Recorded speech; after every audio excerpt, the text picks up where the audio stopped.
Ni kan. Nak pecah lagi? Bukan. Baru lepas pecah tau.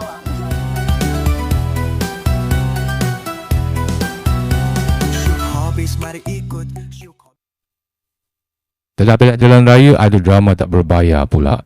Dua orang mama ni macam tak ada kerja lain. Kantoi pula lepas memetik hasil tanaman yang tak sepatutnya.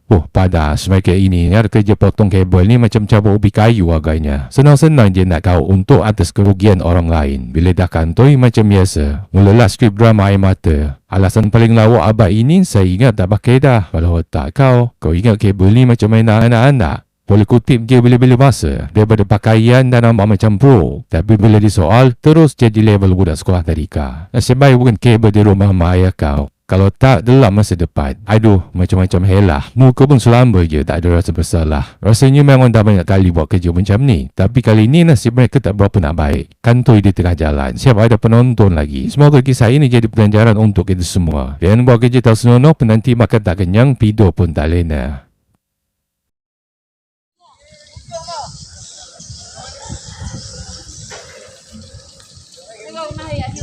Orang Melayu lah ni. Ni kan.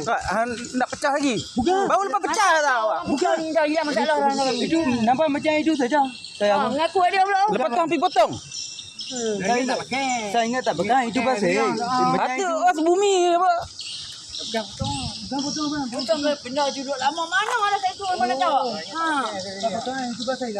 Baru lepas potong lah tau. Kami tak pakai tu dia. Dah ingat tak pakai itu pasal. Dia mampu yang aku. Ya, minta.